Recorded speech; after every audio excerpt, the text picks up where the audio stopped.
Olá, estamos no programa Investigações sobre o Viver.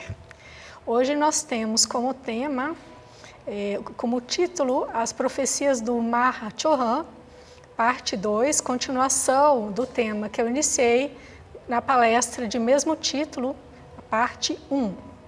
E na parte 1, então, nós vimos alguns trechos, e eu vou só repetir brevemente um deles, que é o mais importante, da carta do Mahachohan para o Sr. Sinnett, que era um membro da Sociedade Teosófica na época de sua fundação. E o Mahachohan, então, era o chefe da hierarquia dos adeptos que inspiraram a fundação da Sociedade Teosófica. Então, nós temos a carta número 1 do Mahachohan, na verdade, a única carta dele para o Sr. Sinnett. E nessa carta, então, que na verdade é uma versão resumida da visão do Mahachohan, porque a redação é do Mahatma Kutume, e ele, então, nessa carta conta a visão do Mahachohan, ou a impressão do Mahachohan, e nas palavras do Mahatma Kutume, entre aspas, diante de cuja percepção, ou seja, da percepção do Mahachohan, né? Diante de cuja percepção o futuro estende-se como uma página aberta. Carta 16 do mestre Kutume, é essa pequena frase, que ele faz uma referência a essa carta do Mahachohan. Então, essa carta foi escrita em 1881, ou logo depois, porque nós não temos a data precisa, e então, é famosa essa carta do Mahachohan, porque ela contém essa impressão dele sobre os rumos da humanidade. E em relação a essa visão dele dos rumos da humanidade, então ele propõe um trabalho à Sociedade Teosófica, que é o trabalho de divulgação da teosofia. Então, nessa palestra da parte 1, eu resumi o que ele fala sobre as duas tendências principais de pensamento da humanidade, que eu organizei como materialismo e fanatismo religioso, usando aqui os termos da citação do Mahachohan, que eu expliquei na palestra anterior, e vou ler brevemente aqui para fazer uma recapitulação. Então, ele disse que já naquela época os intelectualizados da humanidade pareciam naquela época estar se dividindo rapidamente em dois grupos. Um prepara-se inconscientemente para longos períodos de aniquilação temporária ou estados de não consciência devido ao abandono deliberado de seu intelecto e aprisionamento nas estreitas trilhas do fanatismo religioso e da superstição.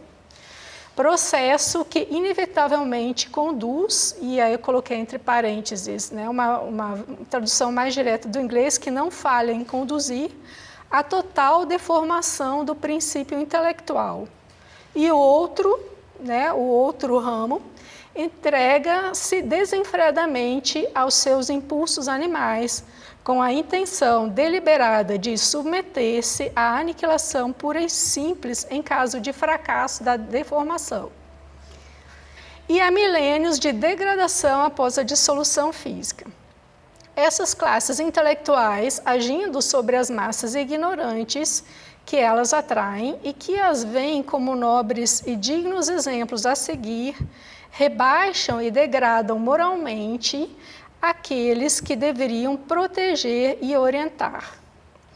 Entre a superstição degradante e o ainda mais degradante e brutal materialismo, a pomba branca da verdade dificilmente encontra um lugar onde possa descansar seus pés desprezados e exaustos.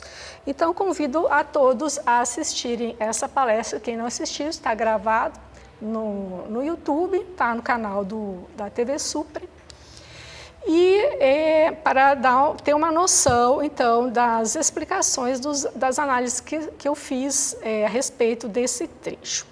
Mas então ele diz que nesses dois ramos, né, do pensamento humano, que já se mostrava evidente naquela época, que é o fanatismo religioso e o materialismo, a verdade não tem lugar, não tem onde colocar os seus pés, desprezados e exaustos. Então, em função disso, ele tem como aspiração, como um trabalho à Sociedade Teosófica, a divulgação da teosofia. E um pouco eu vou falar nessa palestra de hoje, que é a parte 2, um pouco sobre isso. E ele diz, naquela carta, que eu citei só uma frasezinha aqui no final do meu texto, ele diz assim: já é tempo de a teosofia entrar na arena, ou seja, da teosofia entrar nesse páreo para trazer uma nova vertente de pensamento. E é interessante destacar, como eu citei aqui, é que atualmente esse trabalho de divulgação da teosofia não se restringe mais só à Sociedade Teosófica. Na época, então, a carta se dirige a um membro da Sociedade Teosófica, a proposta era da Sociedade Teosófica, mas hoje a teosofia, graças ao trabalho da Sociedade Teosófica, já extrapolou os limites da Sociedade Teosófica, né? Graças ao trabalho de Helena Blavatsky e dos demais, né, colaboradores e escritores, a teosofia já se espalhou por N instituições, né, já inspirou muitos pensadores, né, que fazem parte, então, dessa vertente, ou esse ramo que ele propõe como, não nessas palavras, mas uma terceira via para dar uma alternativa a esses dois ramos que a gente vê nitidamente hoje. Deixei isso mais claro na palestra anterior. Mas nós temos, então, uma onda hoje, né, felizmente, uma vertente bastante robusta, né, de pensadores que saem dessas duas vertentes que se organizavam naquela época. Então, felizmente, graças ao trabalho de Helena Blavatsky, que, né, inspirou tantos pensadores e da Sociedade Teosófica. Então, ele fala aqui, esse trecho é o trecho principal, né, que eu mais vou me deter na palestra de hoje. O Mahatma Chohan diz o seguinte: tendo explicado nossos pontos de vista e aspirações, essa é a parte final da carta, quase bem no finalzinho. E ele fala, então, ele menciona aqui aspirações, e essas aspirações, então, ele já comentou nos parágrafos anteriores. E eu só vou pular aqui um slide e eu volto depois, que isso tem a ver com os objetivos da Sociedade Teosófica. Tá? Então, ele diz assim, no trecho do Mahatma Chohan, que para serem verdadeiras, a religião e a filosofia têm que oferecer a solução de todos os problemas. Quais problemas? Os problemas filosóficos, os problemas do pensamento, os problemas religiosos, das ideias das religiões. E isso faz parte, nitidamente, do segundo objetivo da Sociedade Teosófica, que é encorajar o estudo de religião comparada, filosofia e ciência, né? Essa divulgação, então, desse ideário. Agora, eu fiz questão de destacar aqui os 3 objetivos, né? Principalmente o primeiro, e sendo que o segundo tem a ver com o primeiro, como um meio para se chegar ao primeiro, mas o primeiro também é uma rota para se chegar ao segundo. Por quê?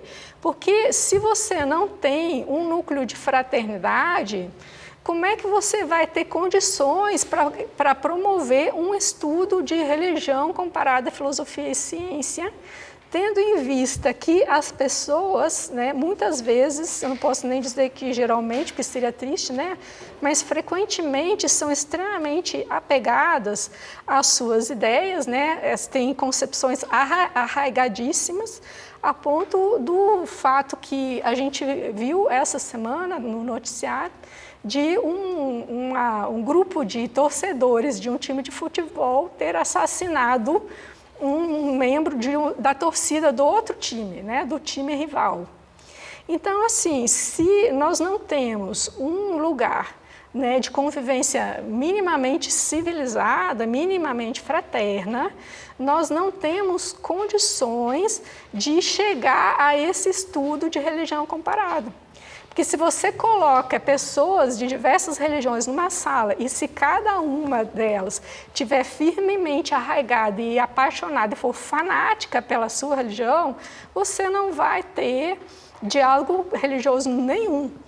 Então, esse objetivo primeiro não está aqui de graça. Então, primeiro a gente precisa trabalhar essa ideia da fraternidade, para depois, então, com base na ideia da fraternidade, poder conseguir ter esse diálogo, né? E, geralmente, aqui na Sociedade Teosófica, nós temos mais uma comunidade de teósofos, pessoas que se identificam com a teosofia, que já é uma proposta comparativa, mas nós não temos com muita frequência uma reunião de pessoas que não digo de que participaram ou participam de religiões, mas que são líderes religiosos, né? Como um diálogo ecumênico aqui, a gente não costuma ver, isso pelo menos no nosso dia a dia, né?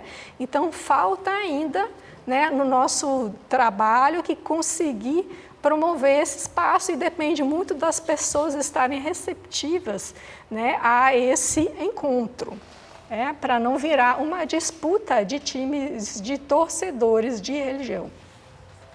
Então, ele diz o seguinte, que para serem verdadeiras, a religião e a filosofia têm que oferecer a solução de todos os problemas, ou seja, se nós temos ideias a respeito do mundo, nós temos que ter respostas nessas ideias, nessas filosofias para os problemas do mundo, senão nós temos um conjunto de teorias que não se encaixam na realidade. Então, isso é eu acho isso aí bastante forte, né, nesse comentário dele, que nós temos que ter teorias, doutrinas, estudos que resolvam, que se adequem aos problemas da humanidade, aos problemas do mundo. E são problemas que acontecem hoje, né? Não só problemas da época da fundação da Sociedade Teosófica, da época de Buda, da época dos instrutores hindus, né? Então, tem que haver um vínculo entre os nossos conceitos, as nossas doutrinas e os problemas que estão aí para serem resolvidos. Então, próxima frase que eu destaco aqui, que eu quero comentar, é a respeito da situação moral do mundo, porque essa é a tônica da preocupação deles. Eles não têm interesse em divulgar doutrinas para formar eruditos, né, criar filosofias que chamem a atenção, mas são doutrinas, teorias que vão repercutir na ética, no comportamento das pessoas, no comportamento do ser humano. Então, ele já diz que o que existe até então, que esse até então seria até esse momento da divulgação, nessa nova onda de divulgação da teosofia, que não é uma invenção dessa época, ele diz que o mundo esteja moralmente em tão má condição é uma evidência conclusiva de que nenhuma de suas religiões e filosofias, além das raças civilizadas, o que eu coloquei aqui entre parênteses, os povos civilizados, para não cair nessa questão racial, né, que não tem nada a ver com as raças que a gente entende hoje, mas dos povos civilizados, menos do que qualquer outra, jamais possuíram a verdade. E isso chama muita atenção, porque geralmente e muito corretamente a gente destaca o ponto a respeito da nossa própria condição moral, a formação do nosso caráter e da nossa atitude, da nossa prática, né, para a realização dos objetivos da sociedade teosófica, que é, claro que, fundamental, porque é a ideia de propor um núcleo da fraternidade universal, divulgar a fraternidade universal, mas aqui ele deixa claro esse vínculo entre teoria e prática, ou seja, como nós sabemos, não é só teoria, mas também não é só uma prática. Aqui na sociedade teosófica, a proposta não é só vivenciar uma prática, mas nós temos um papel de divulgação de um conhecimento que se infiltra na sociedade, como já se infiltrou, né, ainda se infiltra, para que esse cabedal de conhecimentos, de ideias, influenciem o modo de viver da sociedade em geral. E por então não haver até então uma doutrina, um conjunto de ideias, de filosofias que realmente respondessem a esses problemas, é que o mundo está em uma condição moral tão ruim, que na época já estava ruim, hoje em dia está ainda pior, e ele deixa bem claro aqui a importância do trabalho de divulgação filosófica.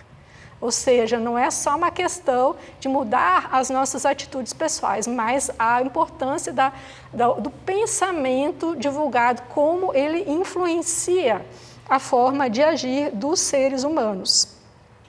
E aí eu, né, até destaco alguns exemplos que todos nós podemos utilizar como base de reflexão, as ideias sobre o karma e a reencarnação, que é um dos temas centrais da teosofia.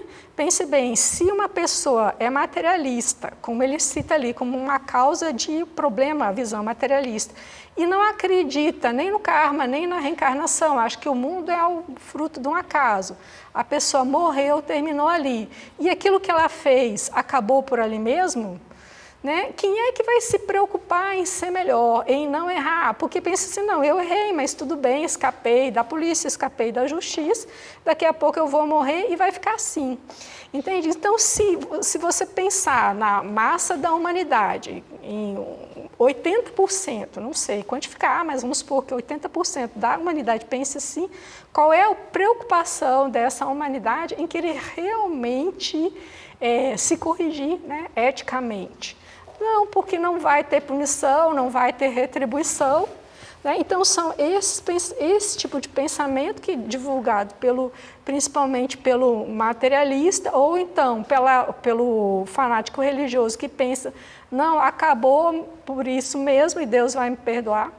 E pronto, então eu posso fazer o que eu quiser e vai ficar assim. Se você pensar numa humanidade que acredita nisso, entendeu? Qual é o comportamento que essa humanidade vai ter, né? Não preciso nem descrever melhor. Então, ele diz que para que essa aspiração deles aconteçam, as explanações precisam ser corretas e lógicas. Né? Corretas o quê? Verdadeiras. Eu preciso, no momento que, como teósofo, estou divulgando as ideias teosóficas, eu preciso divulgar informações verdadeiras. Então, a responsabilidade e o compromisso de ter, né, um acesso, um bom acesso ao conhecimento e divulgar esse conhecimento como ele é, né, sem pecar pela superficialidade, pelo achismo, né? E essas explanações também têm que ser lógicas, porque se você conta uma história cheia de contradições, ninguém vai acreditar nisso, né? Então, assim, as pessoas ficam perplexas diante de crenças, já estão acostumadas com ideias como Deus ama, mas castiga, ele é severo, mas pensa bem, como é que alguém que ama castiga? É possível isso? Não é uma contradição? Então, nós estamos acostumados a conviver com essas contradições e, assim, muito em função da tradição da fé, não questionar, né, não entrar, né, em análises, em discussões, então simplesmente se acredita em dogmas e fica por assim. Então, esses assuntos eles não são aprofundados de modo suficiente para influenciar a humanidade a levar aquilo a sério, né? Mas então ele pede, como eu vou falar a seguir, explicações consistentes para que as pessoas se convençam da realidade, da verdade daqueles conhecimentos. Então, ele diz que essas explicações corretas e lógicas sobre os problemas dos grandes princípios duais, certo e errado, bem e o mal, liberdade e despotismo até hoje, né? São problemas da história da humanidade. O que é a liberdade? Todo mundo quer ser livre, mas tem alguém querendo me manipular, dizer para mim qual é a verdade? Aí entra na questão do despotismo, prazer e dor, egoísmo e altruísmo. Então, as soluções filosóficas para esses problemas, na época da redação dessa carta, são tão impossíveis, né, para essas doutrinas que existiram até então, como eram há um milênio, né, no início do milênio, quer dizer, no início da era cristã. Então, ele está dizendo que as filosofias que existiram até ali, em 1871, não resolviam esses problemas, que são problemas essenciais, centrais da humanidade, e por isso que as pessoas têm, então, uma formação moral tão ruim. E elas estão tão longe de solução quanto estiveram, né, nessa época, mas deve haver, aí está a aspiração dele, em algum lugar, uma solução consistente ou coerente para esses problemas. Aí eu vou dar aqui a minha contribuição filosófica para falar um pouco sobre consistência e coerência. Mas antes, eu vou ainda destacar essa frase aqui, que eu coloquei a última, primeiro a número 5, e se nossas doutrinas provarem sua competência, ou seja, eles dependem que nós, divulgadores da teosofia, sejamos competentes na nossa divulgação, né, dessas doutrinas. Então, se nós formos competentes em nosso trabalho, o mundo será o primeiro a confessar que esta deve ser a verdadeira filosofia, a verdadeira religião, a verdadeira luz, da qual a verdade e nada mais, a qual dá a verdade e nada mais que a verdade. Então, como eu tinha tocado nesse assunto, mas não aprofundado na palestra anterior, o problema principal hoje, no momento que o relativismo está na moda, que as pessoas resolveram se sentir livres para cada um pensar o que quiser, né? E isso, assim, como uma coisa que favorece o ego, porque o ego não quer ser contrariado em nenhum momento, as pessoas compraram essa ideia, né, de suposta liberdade, porque verdade, se pensar a questão de poder, então ninguém manda, então cada um pensa o que quer, né, mas se cada um pensa o que quer, né, faz o que quer, e se a pessoa não pensa bem, vai agir mal. Então, se nós temos um relativismo, porque nós temos essa questão muito presente de verdade e poder, é muito difícil você ficar falando sobre verdade. Por quê? Porque as pessoas já se acostumaram. Não, eu tenho a minha verdade, porque eu penso que eu quero. Cada um tem a sua verdade, pronto. Né? Mas aqui a proposta não é essa, né? Que ele falou várias vezes a palavra verdade. Verdadeira religião, verdadeira luz, verdade e nada mais que a verdade. Então, assim, a última frase da carta do Mahachohan tem a ver com a verdade. Só que, como ele está dizendo, nessa parte que eu sublinhei, não é uma questão de você impor a verdade, porque quando se fala em verdade, as pessoas têm medo, mas espera aí, quem é que vai dizer qual é a verdade? É o Papa, é o Bispo, é o Presidente da República? Quem é que vai mandar? Quem é o dono da verdade? É a imprensa? É a mídia? Os manipuladores? E aí tem as teorias da conspiração, né? Tudo sobre essa questão da verdade. Opa, é um negócio muito perigoso. Então, para resolver o problema perigoso, vamos jogar a criança fora junto com a água da bacia e acabar com esse papo de verdade. Mas então ele já dá a solução né, para isso. Ele não está propondo que nós, teósofos, membros da Sociedade Teosófica, nem a Blavatsky, nem os próprios Mahatmas sejam os donos da verdade. Não tem donos da verdade. Né? A verdade, ela brilha por si só, ela não precisa de donos. Né? Até quase que um sacrilégio chamar donos da verdade. Mas ele diz que o mundo será o primeiro a confessar, ou seja, a crer que essa deve ser a verdadeira filosofia. Por quê? Por causa da coerência das explicações. Então, se você tem uma explicação que dá cheia de contradição, a pessoa vê que aquilo ali é uma história da carochinha, né? É pouco provável que ela queira ouvir o resto da história, né? Aquilo vai ficar com uma mentira. Né? Agora, se você tem uma explicação consistente, aquilo tem mais força. E aí, olha só, então, como é que ele propõe aqui? Que, na verdade, é um trabalho que não só da consistência na divulgação, mas no próprio encontro entre as pessoas, na análise, no estudo comparativo, tem que haver consistência. Aí, só para falar um pouco sobre o que é consistência e como isso impacta na recepção ou na persuasão, no convencimento, não no sentido de persuasão, como se nós quiséssemos vender um produto. Mas se você não tem como provar uma coisa por meios concretos, se você não mostra aquilo de uma forma que se encaixe com aquilo que já é provado como verdadeiro, aquilo cai por terra. Então, como um exemplo, né, de análise de consistência, eu gosto de pensar sempre no trabalho da polícia. Né? Quando você tem uma investigação sobre um crime, você tem os diversos depoimentos, inclusive o depoimento do suspeito. Né? O suspeito pode falar. Agora, a gente sabe que para uma pessoa ter cometido um crime, ela mesma diretamente, a não ser que ela seja mandante, ela tem que estar no lugar do crime, no local do crime, no momento do crime. Né? Então, a gente está acostumado já a ver em filmes, né, esses filmes divertidos de investigação, onde você estava a tal hora, né, no dia do homicídio. Né? Porque se a pessoa conseguir provar que por A mais B tem uma prova concreta, um vídeo, uma fotografia, que ela não estava no local do crime ou estava longe do local do crime, ela tem aquilo como uma prova praticamente, né, de que ela não cometeu, pelo menos diretamente, aquele crime.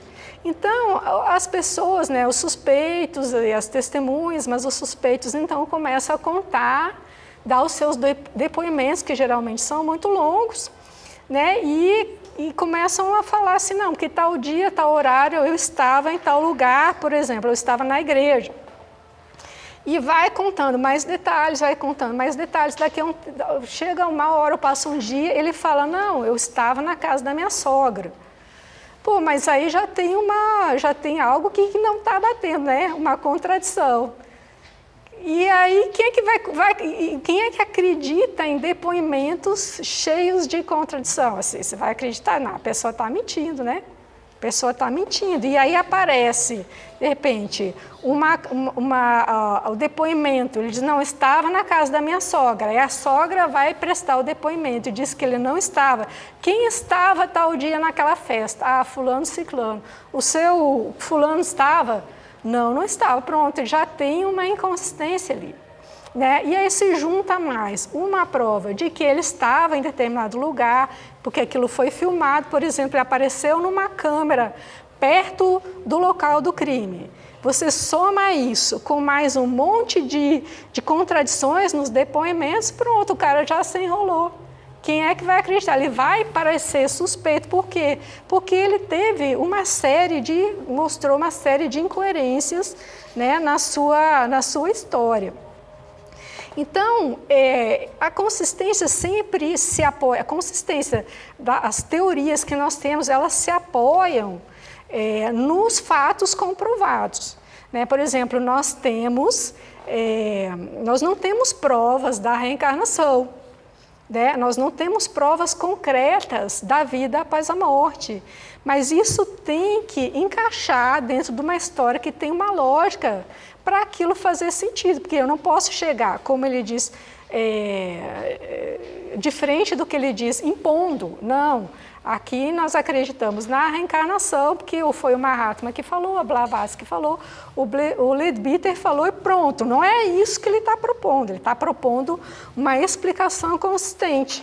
Agora, voltando a comparar com a história do trabalho da polícia, nós temos sobre a investigação da ideia de reencarnação, de vida após a morte, eu coloquei aqui como exemplos, né, as experiências de quase-morte. Né? Nós temos hoje em dia muitos relatos que a gente acha bem interessantes na internet, experiência de quase-morte. A pessoa estava ali dada como morta porque teve uma parada cardíaca e os médicos ficaram tentando reanimar a pessoa.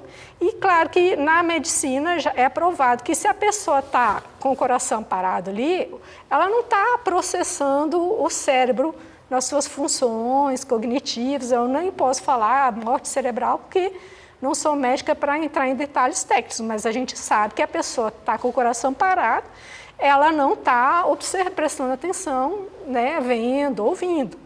Mas a gente sabe que tem essas experiências das pessoas que estavam ali com o coração parado e elas relatam minuciosamente os fatos que aconteceram ali naquela sala, né, de atendimento médico. E ela relata muitas vezes até de cima, de um ângulo que nem se ela estivesse ali acordada, ela poderia perceber e descrever num grau de detalhes. Olha, nós já temos aqui uma prova, nós temos duas hipóteses, porque qual é a explicação que a gente vai dar para isso? Ou existe vida fora do corpo, né? Ou existe, que é uma possibilidade, nós não temos como demonstrar, né? Isso cai no encaixe lógico. Ou então o cérebro está ali prestando atenção com o coração parado. Olha, essa do cérebro prestar atenção com o coração parado já foi descartado. Né? É ter uma prova concreta, a medicina tem como provar que o cérebro ali não consegue observar e depois relatar. Não tem como, é impossível. Então, se você já tem certeza de que aquela possibilidade, aquela hipótese não vale, está descartado, resta outra. Resta outra. E aí você encaixa, eliminando umas, você encaixa aquelas que restam numa teia consistente de conceitos, né, e de hipóteses, e aí você vai apoiando. Agora, tem médicos que se recusam a acreditar, que juram e insistem em dizer que é o cérebro. Contradiz a própria medicina. Ele é médico, ele sabe, medicina diz não é possível, mas ele é tão crente naqueles dogmas que a ciência tem, não são só as religiões que têm, ele é tão apegado que ele se recusa a abrir mão daquilo ali, porque para eles tudo, né, para esses que pensam assim, não estou dizendo os médicos todos não, eles que pensam assim, o cérebro é tudo e acabou, e ele não consegue mexer naquela crença. Né? Agora, tem médicos, sim, que têm uma inteligência, né, mais livre, porque isso é questão de apego, e fazem investigações e mostram realmente a pessoa estava ali clinicamente morta, não tinha como ela ter presenciado esses fatos, eu estava junto, eu vi e não tinha como, então logo só pode ser que há vida fora do cérebro, ou seja, fora do corpo físico. Então, essa convicção formada ali, nessa análise coerente, que se apoia em algumas evidências, ela tem a força suficiente para fazer as pessoas mesmo chegarem à conclusão. Só pode ser isso, quem não tiver apego, né? A pessoa tiver muito apego a outras convicções não vai funcionar, mas quem tiver a mente mais livre, né, vai estar aberta a isso. Outro exemplo a gente vê algumas crianças que desde muito cedo mostram habilidades quase como se fossem naturais para várias coisas, por exemplo, tocar piano. Criança tem 3 anos de idade, ninguém toca piano na família, a criança achou um piano, ficou brincando ali, daqui a pouco está tocando piano. Mas de onde isso vem? Aí surgem as hipóteses, como é que nós vamos explicar? A criança aprendeu sozinha um gênio, aí começam as especulações dos gênios, mas por que então uns gênios têm essa habilidade e outros não têm? Ah, mas então a genética tem que explicar tudo, mas até hoje ninguém identificou o gene que toca piano, isso não existe. Eu não sou geneticista, mas não existe. A pessoa geneticamente tem, pode ter pernas, mãos maiores, o cérebro, ouvido, né, musical, algumas qualidades do corpo físico, da inteligência que propiciam, mas um gene que vem com o aplicativo tocar piano para uma criança de 3 anos de idade não tem. Então, se você tem uma hipótese científica que você já descarta, porque aquela explicação não serve, porque aquilo contradiz aquilo que a gente já sabe que não tem, você tem a outra hipótese, não, isso não temos certeza, mas não tem nada que diga que não há. Então, se não tem nada que prove que não há, então nós ficamos com essa, né? Exatamente como uma pessoa que chega com o seu carro, estaciona, você não vai pensar assim, essa pessoa furtou um carro, ela chegou com o carro é a dela. Mas se ela mostrar um documento do carro que é visivelmente adulterado, você vê, não, isso é uma fraude grosseira, essa pessoa é um impostor, né? Então, você já não acredita naquilo ali. Então, tudo aquilo que contradiz frontalmente, aquilo que já se tem certeza, elimina uma parte, né, das hipóteses. E as outras, então, nós vamos deixar em aberto. Né? Por exemplo, Deus existe, aí vai depender de qual conceito de Deus você tem, aí vai continuar, a gente fica na especulação. Agora, a ciência não tem como alcançar, né, tem uma prova, tem argumentos sobre a existência de Deus, mas nós não temos como tirar raio-x, ressonância magnética de Deus para mostrar nem que tem, nem que não tem. Então, enquanto não se prova nada, materialmente, você fica tentando argumentar, tentando pensar e encaixando essas ideias com aquilo que você já tem como certo, como comprovado. Então, uma observação sobre essa questão de ausência de contradições. A gente tem que cuidar com o tipo de coisas que a gente está falando, né? Sobre não contradição, quais são os assuntos que não dá para encaixar numa receitinha de bolo. Né? Por exemplo, assim, proposições particulares sobre fatos. Você diz fatos sujeitos ao espaço-tempo. Exemplo de Aristóteles, Sócrates está sentado.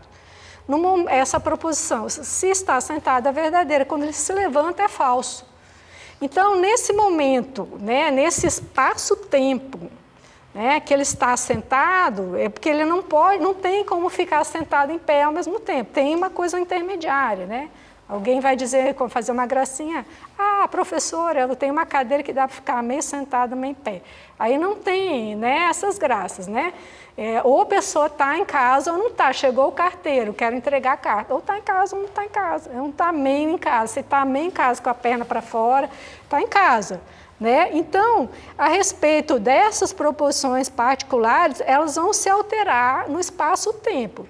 Já se for física quântica, não vale. Por quê? Porque se você põe, por exemplo, 2 feixes de luz, partículas de luz, no mesmo espaço, elas ocupam o mesmo espaço. Eu pego uma lanterna aqui e outra lanterna aqui. Os 2 feixes de luz se interpenetram, então já não vale isso. Né? Você não vale aplicar, porque já é outro tipo de matéria, ou onda, que não se conforma às leis físicas do espaço-tempo. Plano astral, nirvana, lógica da computação, imaginação, realidade virtual, nada disso. Mas aquilo que está dentro das leis físicas, sim. E aí também a gente tem que ter o cuidado de não confundir essas coisas que se alteram no espaço-tempo que são situações particulares com generalizações, que a gente vai fazer teoricamente. E aí é interessante destacar generalizações sobre ética, né, proposições universais, gerais, porque a gente diz assim, não só para um caso particular, mas para todos os casos, né, para todas as situações a gente diz assim, matar alguém é ruim, uma afirmação geral, matar alguém é ruim. Aí você não vai dizer assim, não, mas espera aí, tem um espaço-tempo, às vezes é ruim, às vezes não é ruim. Não, proposição ética, matar alguém sempre é ruim. A não ser que a pessoa seja um psicopata que vai achar bom matar alguém, né? Uma pessoa fora de si, né? Tomada pelo ódio, mas a pessoa sendo normal, estando normal, ela sempre vai achar matar ruim, ainda que você tenha eutanásia, legítima defesa, para justificar os casos, né? Que a pessoa não vai responder por crime, né? Um tiro de misericórdia, né? A pessoa está morrendo com muita dor, vai morrer, alguém dá o tiro de misericórdia para poupar ela do sofrimento, mas ninguém acha isso legal. Você não vai achar ninguém que vai curtir dizer assim, ah, é legal matar, nem um ser humano, nem mesmo um coelho. Até a pessoa que come o coelho, se você der para ele um coelhinho branco, uma faca, e diz assim, a sua janta pode matar, ela não vai achar legal passar a faca na garganta do coelho. Ninguém gosta, é desagradável. Então, assim, matar alguém é ruim, é uma proposição de ética sempre correta. Né? Então, isso aí eu destaco novamente para falar sobre essa questão assim, do que é verdadeiro, principalmente nesse contexto atual, né, que o relativismo está na moda, e eu redigi uma frase que, resumindo, existe o verdadeiro e o certo, verdadeiro e falso, e o certo e errado, conforme cada caso, que varia. Por exemplo, assim, é certo entrar na casa dos outros sem pedir permissão? Você vai dizer não, mas e se for para salvar a criança do incêndio que está lá sozinha? Aí é certo? Entende? Então, isso se adequa a uma determinada circunstância. Só que mesmo estando naquela circunstância, existe o certo e o errado, que não é o que cada um tira da sua cabeça. É por isso que eu coloquei. Isso varia conforme o caso, mas não conforme a cabeça. Ou seja, cada um acha o que quer, porque se o psicopata acha que é legal matar alguém, beleza, então está valendo. Né? Então, ou a pessoa já mais rígida pensa assim, não, eu não vou entrar na casa do vizinho, mas vai deixar a criança morrer, né? vai deixar a criança morrer num incêndio, ou sei lá, não vai prestar socorro. Então, não existe receita de bolo, né? Fórmula para decorar, a gente precisa ter essa inteligência. Então, exemplo, gelo tira calor, fogo tira o frio, mas o gelo não esquenta só porque alguém acha ou quer que esquente, né? Nem os medicamentos. Isso aqui parece ridículo, mas a gente teve um debate há poucos meses ou anos sobre a eficácia de medicamentos. Né? O medicamento ele é eficaz ou não, mesmo eu querendo ou não querendo, não importa, isso é o objetivo, é da realidade. Então, essas questões que parecem bobagem, não são tão bobagem, ou as pessoas estão ainda, né, longe de um entendimento mínimo que a gente tem que ter. Então, na ética, principalmente, a violência sempre é ruim. Se alguém achar que é boa, não vai ser boa, e todos podem perceber que é boa, que é ruim, pelos resultados, ou seja, não precisa uma autoridade, não precisamos entrar na questão da verdade, do poder, de qual é o ego que está mandando, imperando, né? Porque todo mundo vai ver ali que é ruim, a violência é ruim, o que a pessoa faz no estado de violência?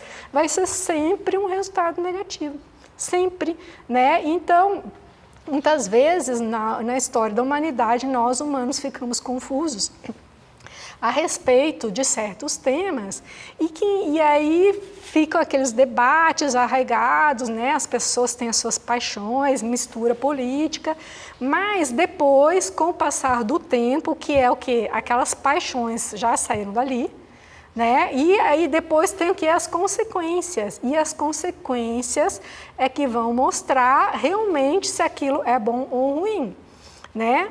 E aí por isso que Aristóteles diz que o sábio, o prático, ele tem um olho para ver quais são os meios necessários para atingir determinado resultado e para prever as consequências, que nós, né, temos que desenvolver isso que ele chama de sabedoria prática, que nós chamamos de discernimento, essa capacidade, então, de fazer simulações mentais, né, por deduções lógicas, para ver onde aquilo vai dar, né, fazer todos os tipos de simulações para ver quais são os resultados daquilo antes de tomarmos uma decisão. E aí que é interessante as técnicas do debate dialético, não como as pessoas se confrontarem para ganhar uma discussão uma da outra, ver quem é o ego que ganha, né? Mas para cooperarem nessa comparação, né? Para identificar quais são as consequências, para então se chegar, para escolher quais são as melhores decisões para fazer o bem. Então, esse outro trecho aqui, o segundo que eu vou usar para encerrar a palestra, ainda fazer alguns breves comentários, o outro trecho da carta do Mahachohan para essa palestra de hoje, né, que faz parte do que ele chama de aspirações dele, que ele falou no final, ditas as aspirações. Então, ele diz isso mais como uma aspiração, né, do que ele deseja, do trabalho de divulgação da teosofia, do que como uma profecia. Ele diz, as doutrinas fundamentais, e aí eu frisei fundamentais, que não são todos os detalhes, né, das religiões, como o dia do santo, a forma de se vestir, o calendário comemorativo, as comidas, né, mas a essência do pensamento, né, de todas as religiões se comprovarão idênticas em seu significado esotérico, ou seja, essencial, em sua essência, uma vez que sejam desagrilhoadas e libertadas do peso morto, representado pelas interpretações dogmáticas, que ou seja, o apego aos dogmas, os nomes pessoais, que é o nome do santo, o nome do Deus ali, né, que pode ter vários nomes, e das concepções antropomórficas, nas representações dos deuses, dos entes sagrados em diversas formas, né, e dos sacerdotes assalariados. Por quê? Porque se a pessoa tem um emprego, né, de sacerdote, ela não vai ter muita liberdade para questionar aqueles dogmas e fazer esses exercícios de análise lógica, como eu falei aqui, porque se ela confrontar um interesse já estabelecido ali por parte da chefia, ela simplesmente perde o emprego, né? Então, isso é um obstáculo nesse estudo, né, que ele diz assim, nesse estudo comparativo, nessa identificação da unidade das religiões, né? Porque se eu sou de uma religião, sacerdote, e digo, não, mas a religião do outro aqui, ela ensina mais ou menos a mesma coisa, com outras palavras, né? Vai enfraquecer, né, aquele interesse de promover a instituição. Então, não é interessante para a instituição que quer se firmar única ou melhor, né, das religiões. Então, isso sendo removido, ele cita aqui, né, esses entes sagrados, Osíris, Krishna, Buda e Cristo, né, da religião egípcia, do hinduísmo, budismo, né, e do cristianismo, né, grandes vertentes mais importantes, eles serão apresentados como nomes diferentes de uma mesma estrada real para a bem-aventurança final ou nirvana.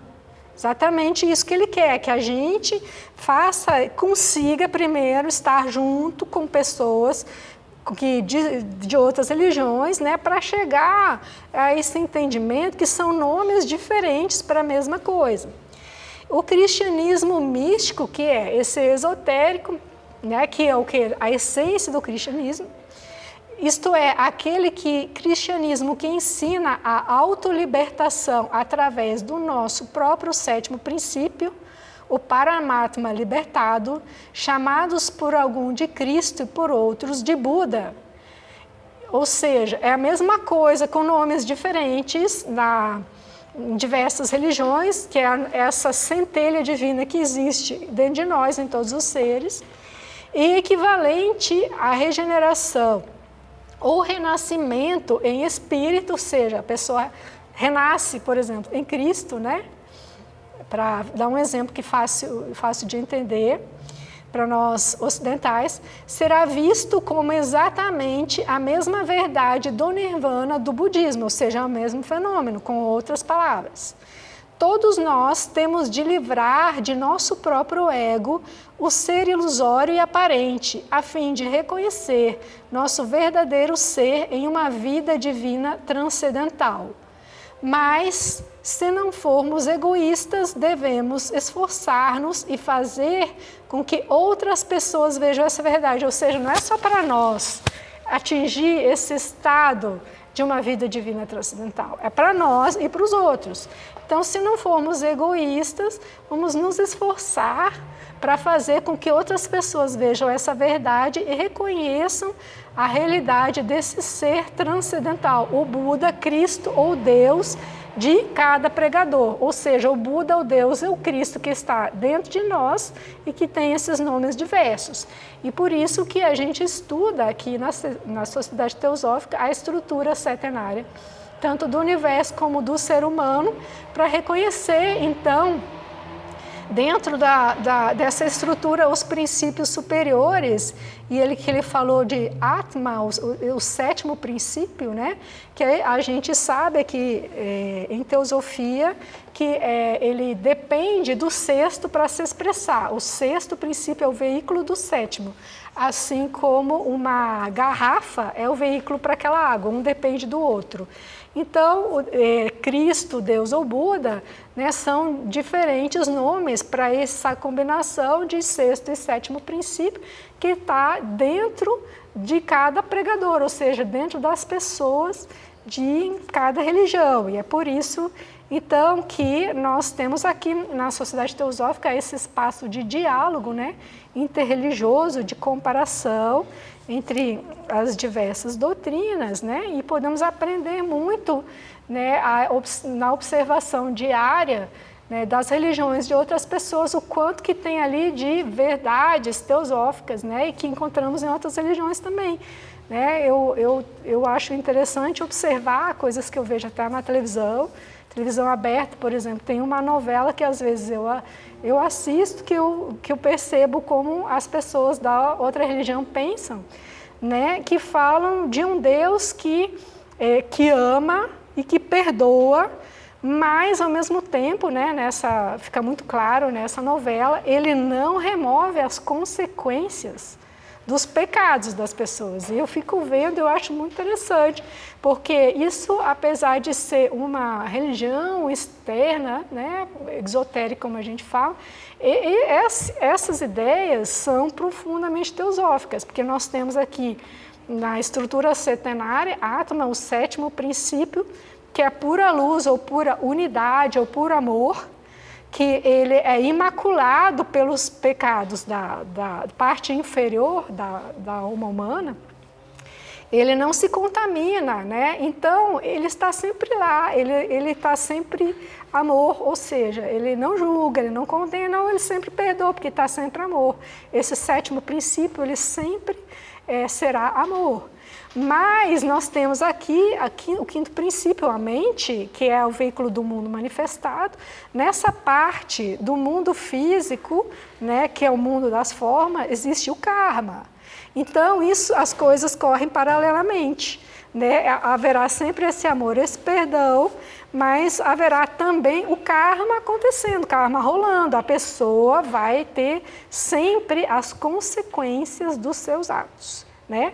Sempre haverá, então não existe uma dicotomia, não é uma condição, existe o amor, mas existe também a consequência dos atos que esse amor não vai remover, porque ele faz parte da manifestação desse amor, o mundo fenomênico ou causal, que é de causa e consequência.